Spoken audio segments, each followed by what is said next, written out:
Alright, so welcome to the first day of canola planting. Got my female seed right here. It's crazy, this will do 2 fields of the females. And then we got air compressor in case we plug up.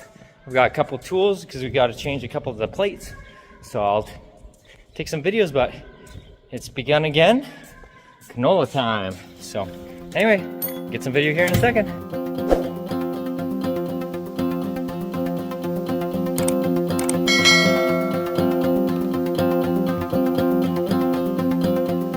At the field, got the bins opened. I did a quick blowout again, just any dust or any particles that have settled in there, clean them out. We've switched out, we have male plates 9, 10, 11, 12, so those 4 middle rows are going to be male, and then 13 to 20, so 8 rows on either side are going to be females. And so when we turn around in the field, these 8 will then be right next to the same 8 rows. So there will be 4 males, 16 rows of females, and then 4 males, and the pattern just goes across the entire field. And then we are using our bees to pollinate and get the pollen from the males and transferring it over to the female plants. So it all begins right here with seeding, getting it done right. So very exciting, and we're down here on the Jensen Flat. So this is a 75-acre field about.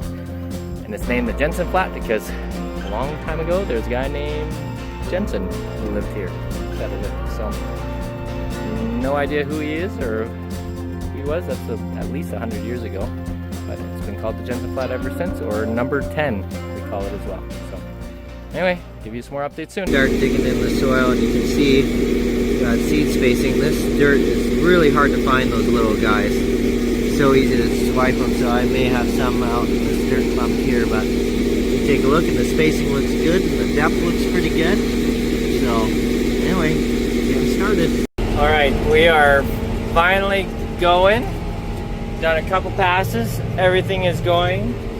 We got this all going, so ground speed I had to change to a different setting, and then I had also forgotten that we had section control added on here. Sorry, my phone was not pointing in the right direction. So I changed the ground speed one, the section control section. The ground speed I had to change to manual or something like, not manual, something ground run. So it finally went, and then the GPS was giving me all kinds of trouble because I kept going over here to performance monitor to working with and trying to play with that, and it wasn't doing it. But it just so happened that I found this little number right here. It said 22 feet, and it was the GPS track I had it on too small, and that's why you see these little blue lines of me trying to get it right, and it wasn't right. But now it's good. But then I accidentally made the implement too wide. But if I take that and try and fix that, it's going to reset my GPS, and I'm going to have to make a new line. So I'm just leaving it because it doesn't make a difference how big that thing it thinks it is. The reality is it's working beautifully now, and we've got it right where we want it, and it's lovely. So on our way, it is 7 o'clock, eh? So I've got that much to do, and I've done that much. So it may be a late night, we'll see, but it'll be the first field of canola. Woo! Alright, it's day 2, and we got most of the field done. Just have a little bit left right here. Just checking, because on the monitor it said that one bin got really low. You look inside, and you can see pretty much empty. So I'm going to check them, because we're just trying to use up the seed perfectly for the last little bit here. So I'm trying to spread it out as evenly as possible. And so, but it's been good. Last night we had to quit because the planter stopped communicating with the tractor and was getting confused about the speed. And last night at 10:30, I couldn't figure it out. So then this morning, Dad and I came out and we're messing around with it, and we found there was a fuse behind the seat that had to be reset, and then it worked again. So we're going again. But it's funny, things like that, a little fuse can throw everything off, and you just have to check everything. So anyway, but it's going good. Okay, so we're off rolling again. So I took a little bit more seed and just kind of added a little bit to each one of them. Now hopefully we'll finish. We're really close, but the rate seems to be just a little bit high. We're using our seed up pretty good, so I just changed it from 230,000 seeds per acre to around 225,000 seeds per acre. See if we can stretch it out to the end. Right here you can see these are different rows, and this is kind of the goal, and so it's fluctuating somewhere within there. There's little sensors that are counting the seeds, so if one of those drops off, we know that one's run out of seed, or the sensor's gone bad, or it's lost vacuum, or something's wrong with it.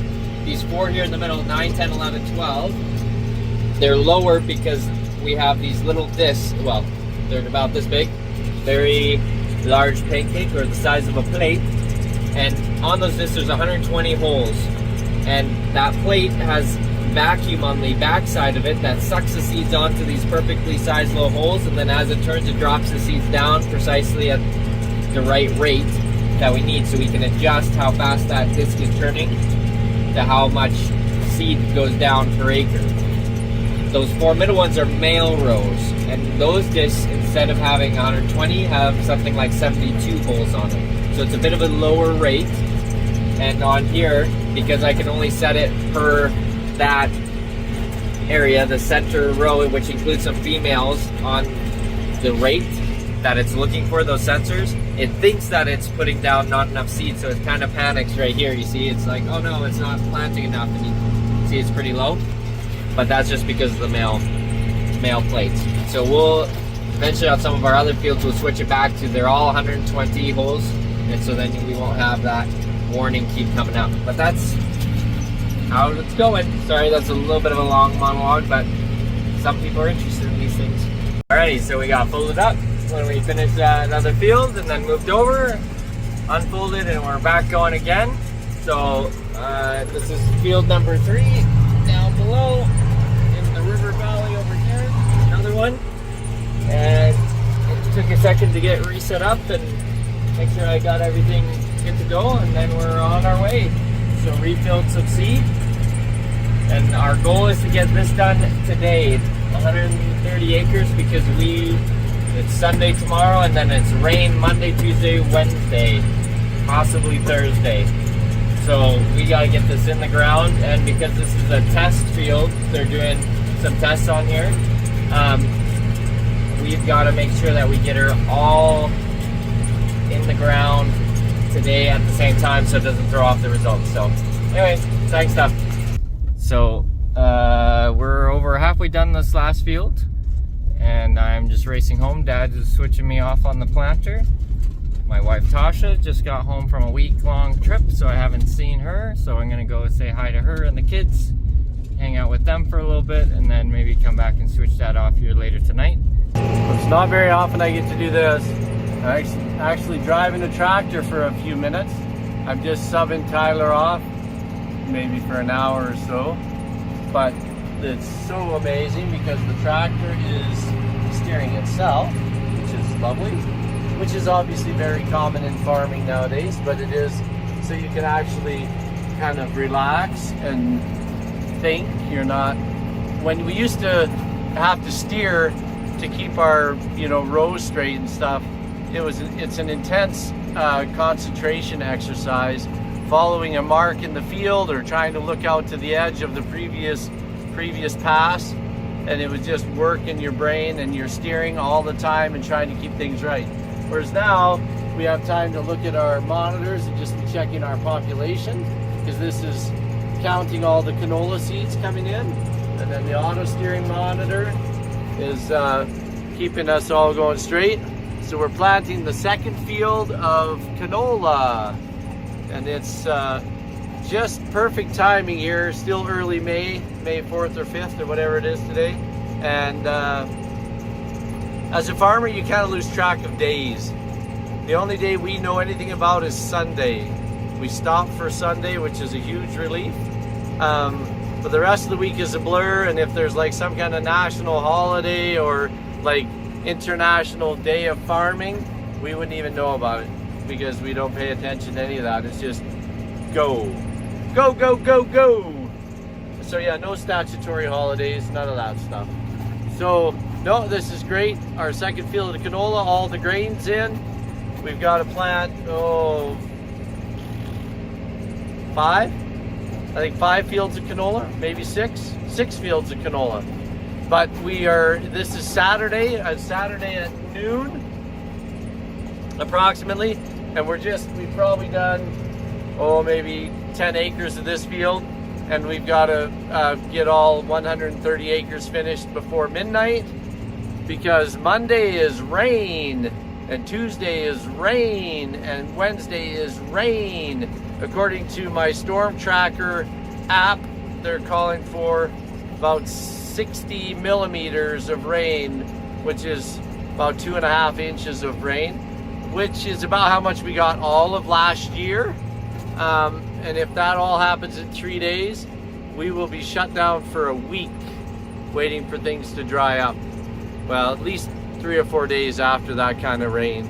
So if it starts raining Monday, we won't be doing anything else until the next Monday.